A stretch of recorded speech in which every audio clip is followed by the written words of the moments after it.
Welcome, Sagittarius, to your Gemini season 1 month forecast for the ascendant, the sun, or the moon across the 20th, 21st of May, depending on location. The sun returns to the quick witted sign of Gemini after an 11-month absence. We can talk about that from a general viewpoint, but what about from a purely Sagittarius one? On the screen is your event chart, the exact moment the sun arrives. All the other interplanetary influences provide a backdrop for the next 4 weeks. I'm going to unpack that for you, also tell you about two upcoming influences. By the end of the forecast, you'll have a clear understanding what's in store in terms of energy, work, relationships, and finances. I'm astrologer Patrick Arundel. A very warm welcome. If you've yet to subscribe to my channel, please do so now to help it to continue to thrive. But please also click or tap the bell notification symbol. Gemini is the third zodiac sign. It is about quick communication, but also about quick thinking. It's an air sign, and also it's mutable like yours, so it's good at flexing. And it's ruled by Mercury, the so-called winged messenger, because Mercury in mythology is the intermediary between the gods above and us mere mortals on planet Earth. So that winged messenger is in residence as the sun returns to Gemini there, but also so is Uranus, the planet of freedom, of higher truths, of disruption. And the sun comes into an exact conjunction with Uranus the day after its arrival for the first time since 1948 in Gemini, 78 years. But Gemini energy is very much about being inquisitive. It can be mischievous. It's a great watcher of details, whether it is media, whether it is how people interact. That inquisitiveness is going to be amplified through this particular Gemini season. But you can see for you, this trio are in house 7.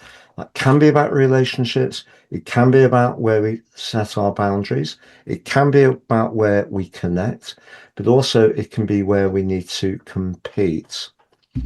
So what do we make of this year? So the arrival of the sun to meet Uranus is particularly significant.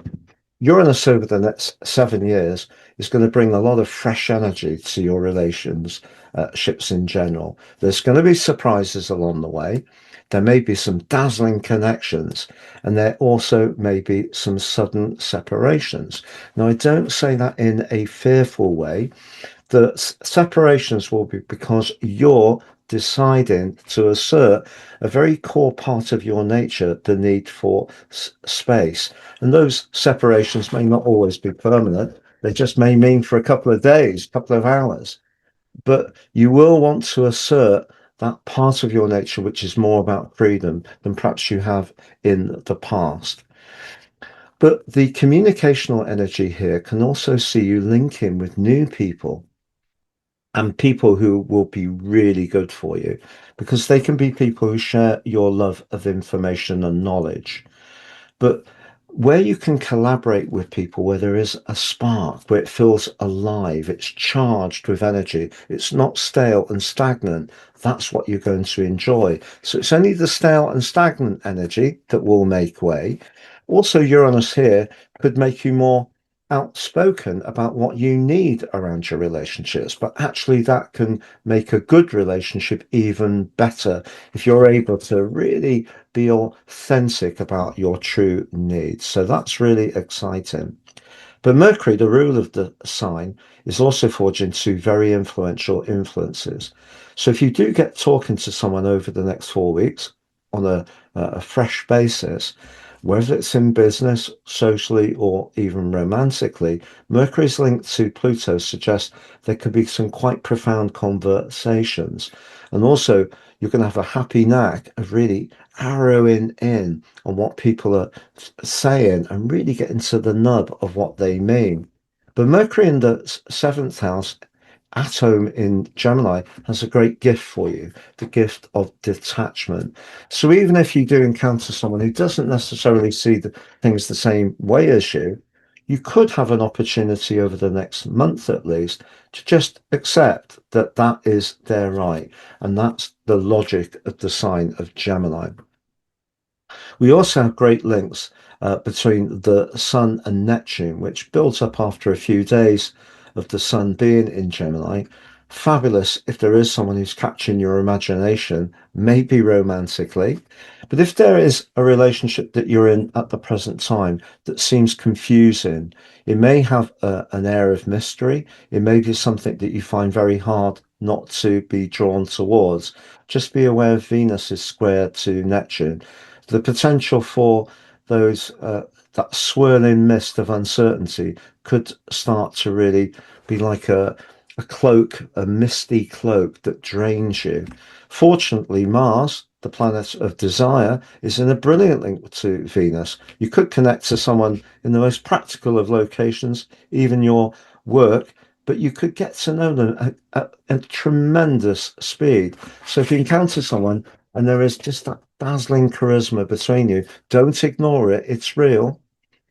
But what about your ruler Jupiter? Well, Jupiter's in a lovely link with the moon in the eighth house. If you're lucky enough to be in a relationship where you do bounce ideas off each other, give each other a bit of space, you're very encouraging for one another, you love to chat about different things, but also you have that profound connection, your relationship's going to get stronger. But it probably would be a good idea to try to do something a bit different over the next month, just to reinvigorate it just that much more. But the moon is broadly in a square with Mars, and it is also in a square with Chiron. So just be aware if you have got something financial that you want to work with, initially there could be a bit of uncertainty, but actually Venus moves forwards and connects to Jupiter, the two benefics, on the 9th of June, and that could be a moment of real opportunity. Because one of the things about the seventh house that I haven't mentioned is it can be about partnership, not just about relating.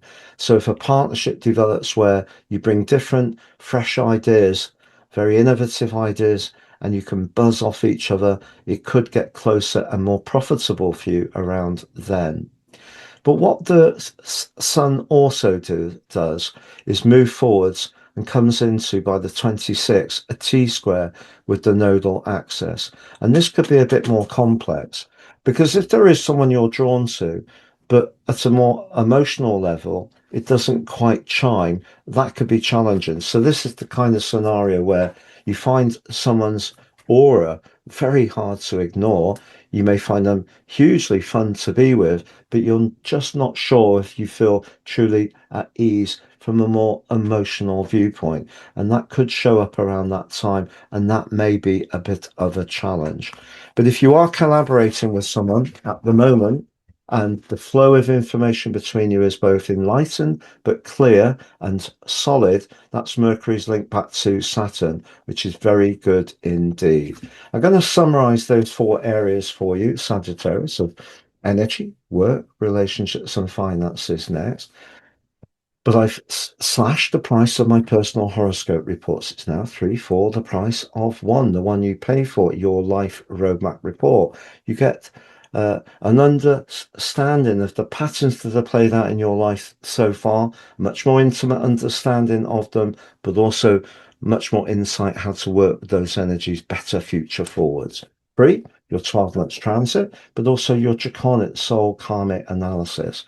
If you're in your natal chart, your North Node is not late in Pisces or early in Aries, your draconic chart could look very different from your natal chart. It helps us to look at ourselves in perhaps a deeper rooted way, the energy we may have brought into this life, the natal chart much more about what we can flourish with in this life.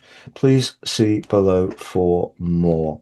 If you've yet to watch your Uranus 78-year solar return Cazimi video on the screen, your Mars into Taurus 6-week forecast on the screen. If you'd like to work with me one-to-one, please check out my testimonials below. Be an absolute pleasure. And if you've yet to take advantage of my free daily written horoscope fired to your device each morning, please see the link below to sign up. Get your early day celestial pit stop.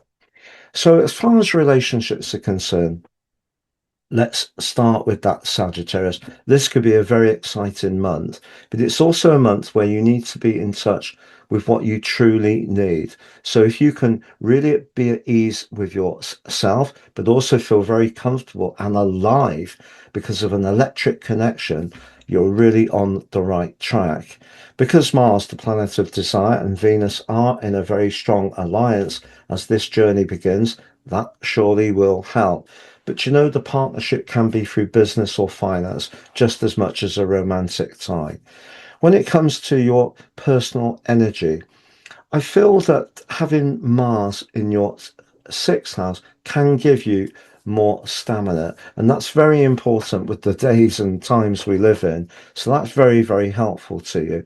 When it comes to finance, long-term finance, a real moment of opportunity can fall for you from the start of week 2 of June, and it really could be very special. When it comes to your professional situation, I think if you're working with people where your intellect is appreciated, your ideas are received, but also it's mutual, you can tune back and forwards, that's going to work great. If you're not having that kind of experience, I think Uranus's tendency to push us to break free of where we feel limited or controlled may be something to consider, particularly around the 26th, when the sun goes into the T-square with the nodal axis. It's been a pleasure being with you. Thank you for joining me. All the best and look forward to seeing you again soon.